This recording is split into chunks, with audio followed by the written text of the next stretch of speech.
Hey everyone, SW Nation here, and welcome back to a brand new Ninjago video here on the channel. Today I would like to stop and take the time to rank all 15 episodes of the Ice chapter, ranked from the worst to the best. Please know that everything that I will say in this video is just my very own opinion. My list is certainly not the right list, and it's just my list, and you're free to comment down below your ranking of all 15 episodes ranked from the worst to the best, just like me, or you could just do your favorite. Please don't forget to check out that Twitter that's going to pop up on your screen right now. Like, comment, and subscribe, and with that being said, let's just get right into our ranking. Kicking off my list at number 15 for me has got to go to episode 6, The Traveler's Tree. Now this is essentially just a side story for Cole. He's feeling a little bit useless, just like how Kai did inside of Powerless. But whereas Powerless had the upper hand was that it actually meant something to the story of Kai not having his powers anymore. He felt useless, and also we get to introduce a lot more things. Inside of here, we don't even see the Traveler's Tree. We only get confirmation that, yeah, there is a Traveler's Tree out there, and that Cole is feeling down about himself and also having nightmares about losing the Traveler's Tea. But we don't actually see what the episode is named after. Coming in at number 14 for me has got to go to episode 4, The Absolute Worst. It's great seeing these villains side of the story, like how they perceive of the ninja. They think of them as scary warriors and Super Saiyans and stuff like that. I thought all of that was pretty great. And, you know, you get a nice little anime-style episode inside of there, and that's always pretty fun to see them use the different animation styles. And I just like the side stories inside of this side story, essentially. But I mean, Fugidove is not really the best character. Ultraviolet, we've seen her so many times, and it feels like in these newer Ninjago seasons, the mechanic feels very oversaturated. But I enjoyed this side story. It's just not one that I would rewatch most of the time. I love all of the anime references, but other than that, this is just a throwaway episode. Coming in at number 13 for me has got to go to episode 13, A Fragile Hope. So after the last episode, we realized that Zane is now the Ice Emperor, and you expect something to go down inside of this episode. But instead, Lloyd gets thrown inside of a cell, and he meets Akita's brother, and he also forms an alliance with another Blizzard samurai. That's the main gist of what's going on with Lloyd's side of the story. And then going on with the other team, we have them getting chased by wolves and trying to get the land bounty back on his feet. But other than that, this episode really doesn't do anything to expand the story except for introducing the character of Akita's brother and also introducing us to this rogue Blizzard samurai. Coming in at number 12 for me has got to go to episode 5, The Message. How many times have we seen Zane die? How many times have we seen Nia die? It's predictable at this point. So, I mean, I enjoyed this episode. It wasn't as emotional as they tried to make it seem with Zane recording his last message. Because, I mean, we all knew that Zane was going to come back anyway. So it really didn't have that much of emotional impact to me.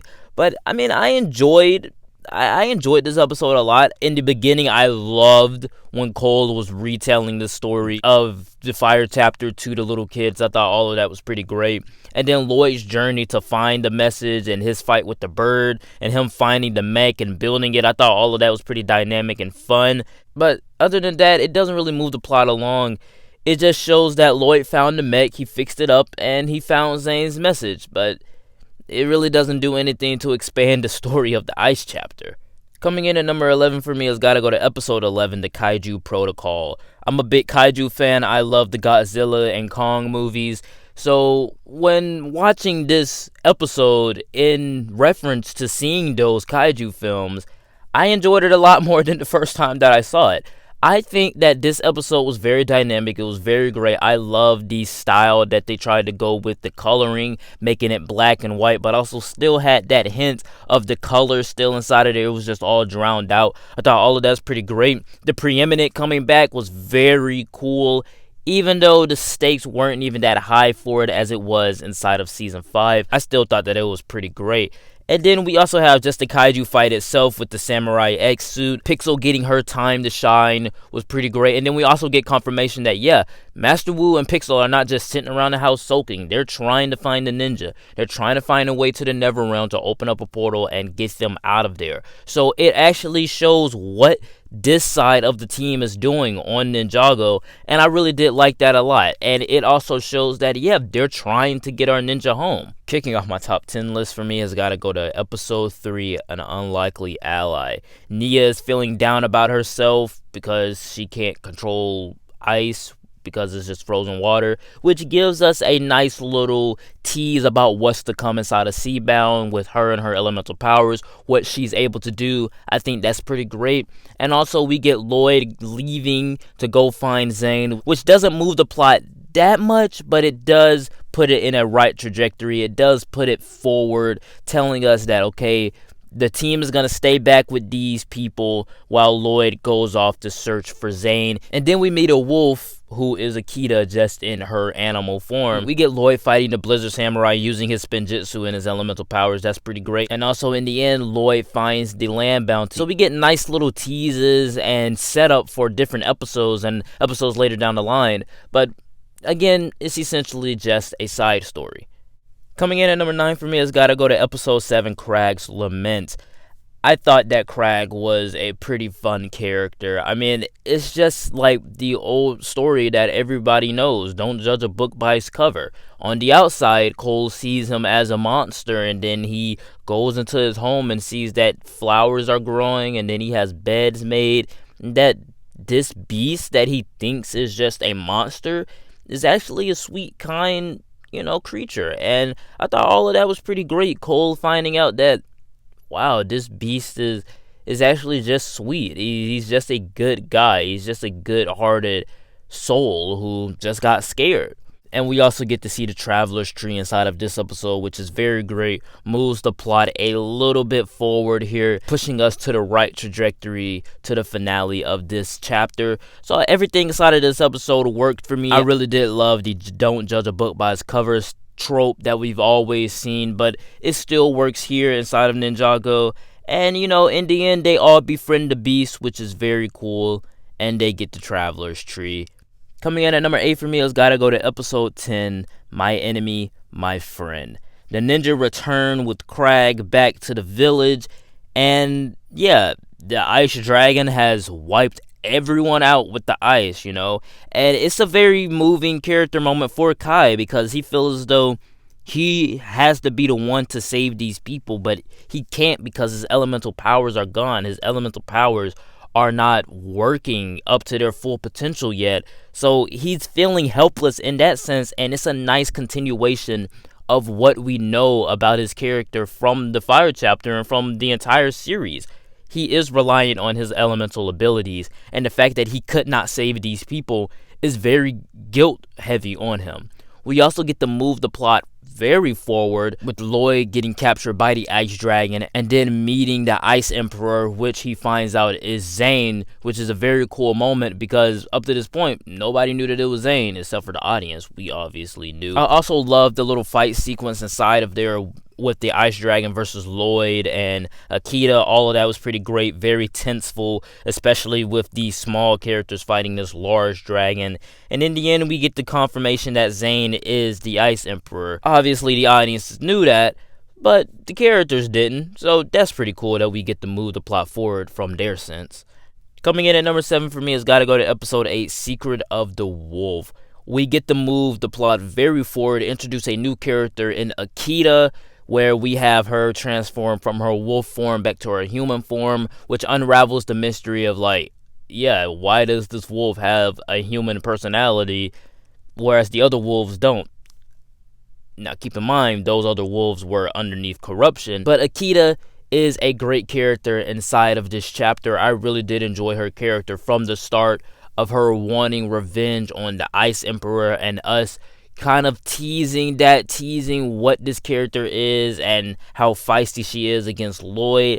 Everything about that was pretty great, but this is not a side story. It is a main story, but it still feels like it's a throwaway episode. The only thing that's really happening inside of this episode is the fact that we've unraveled the mystery of who Akita is and who this wolf is.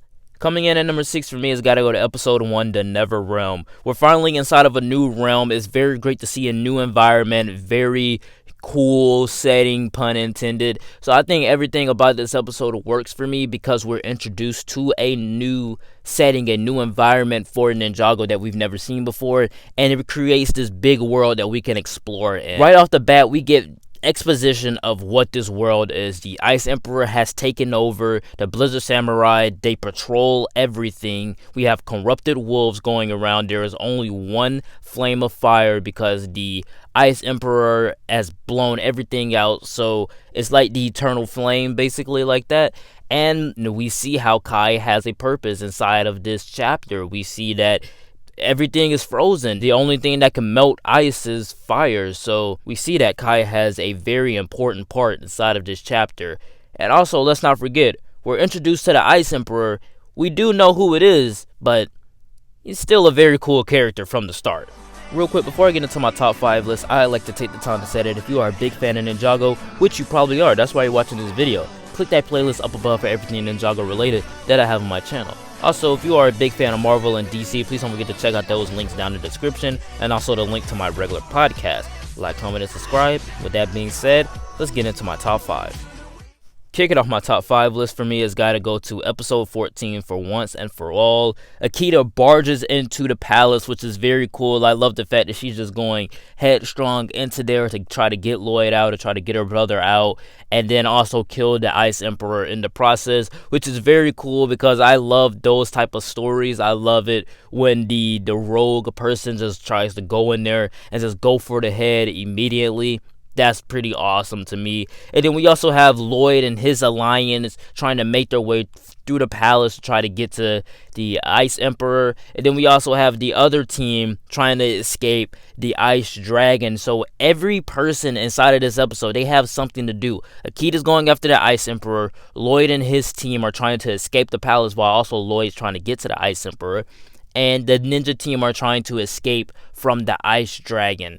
So I think that the urgency inside of this episode is pretty great.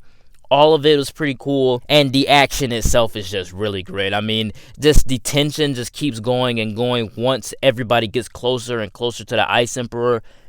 It's pretty cool to me. I just thought that it was pretty awesome that Akita just came up to the Ice Emperor with a knife, knowing what he can do, and she just pulls out a knife and just tries to assassinate him right then and there. Coming in at number 4 for me has got to go to episode 2, Fire Maker. Now, this is the most memorable episode for me because the name is pretty memorable, Fire Maker. Oh, that relates to Kai. Kai has a purpose inside of this chapter, even though it's called the Ice Chapter. So while, yes, the whole world is covered in ice, this whole environment is covered in ice, and Kai doesn't have his powers back, I still love the fact that they gave Kai a purpose inside of this episode. This episode is mainly about him. So we have the ninja trying to adjust to this new environment. They're getting snowshoes. And then we also have Nia and Lloyd. They're trying to find the land bounty. Still trying to be on that search for Zane. And then a war kind of breaks out with the Blizzard Samurai and the villagers and also the ninja, which I thought was an alright sequence. I didn't think that it was the best sequence inside of this chapter. I thought it was an alright action sequence. And then in the end, when the Blizzard Samurai wipes out the fire and Kai just ignites the fire again with the little firepower that he has left in his system, and then he just creates like this big flame.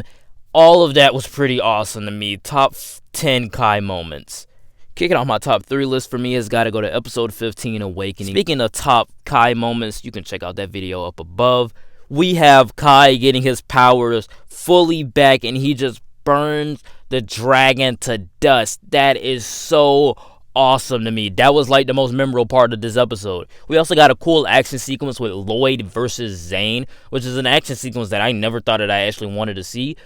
But it's pretty cool. Like, it's pretty cool to see Lloyd just flippy and do jumps and then do backflips around the ice that Zane is making with the Ice Emperor's staff. And then we also got Lloyd trying to use his energy powers to block the ice. The greens and the light blues, all of that was pretty great. The whole Ice Emperor's throne room sequence is just amazing to me. And then in the end, we get, Zane getting his humanity back. He gets to see flashbacks of his friends and his family and stuff like that, which is alright to me. I like the way that they did it. I still wish they would have used some of the stuff prior to season 11. I really enjoyed this episode for a number of reasons. It shows that, no matter how corrupted Zane is, he will never lose his humanity. And that's one of his big fears, is that he won't have any humanity left. And when he became his fear, he overcame it, which makes Zane one of the best characters, in my opinion. Also, that Akita kiss was not a relationship call. My runner-up at number 2 for me has got to go to episode 12, Corruption. We get to see the behind-the-scenes look of how the Ice Emperor came to be. We get to see how every little hole that we had, every question that we were having, that we were discussing about who is the Ice Emperor and what is he doing here and how he came to be and how is he Zane. Every little question that we have had up to this point is all answered inside of this episode, which is very great. It moves the plot forward, gets us ready for the finale, which is awesome to me. I love the fact that it takes place directly after the events of the Fire chapter. We get to see how Zane got the mech inside of that cave. We see Zane recording his last message, which is very cool, filling in the blanks a little bit. And also we get to see Vex and Zane storm, the palace, and then takes over it, and Zane becomes the Ice Emperor in the process, which is awesome to me. Bad execution. But coming in at my number 1 for me has got to go to episode 9, The Last of the Formlings. The entire episode is told from the anime style of animation, which is very cool to me because I really do love that style of animation. Their faces are still yellow, but that's okay. We watch The Simpsons. Who cares? But the whole reason why this episode is number 1 for me is because though it is a side story, it expands the world of Ninjago like a lot. We get to see how these people live. We get to see how these people reacted to the Ice Emperor coming to be. We get to see Akita and her brother's relationship together. We get to see how much Akita means to her brother and how much her brother means to her. What happened that made Akita be angry at the Ice Emperor? We get to see the questions that we have been having about Akita answered inside of this episode, while also expanding the world of Ninjago a lot. There are other people inside of the world that has other abilities other than elemental powers or other than the ninja. So I thought all of that was pretty great. Like I said, we fill in the blanks, we expand the world of Ninjago, we have a nice anime style episode inside of here, and just overall, we're introduced to a great character like Akita and a new species like the Formlings. This is why episode 9, The Last of the Formlings, has to come in at number 1. Alright guys, that is it for the ranking. Please know that everything that I did say in this video was just my very own opinion. My list was certainly not the right list, it was just my list. And you're free to comment down below your ranking of all 15 episodes of the Ice chapter, ranked from the worst to the best, just like me, or you could just do your favorite. Please don't forget to check out that Twitter that's going to pop up on your screen right now. Like, comment, and subscribe. With that being said, I will see you guys next time. Peace.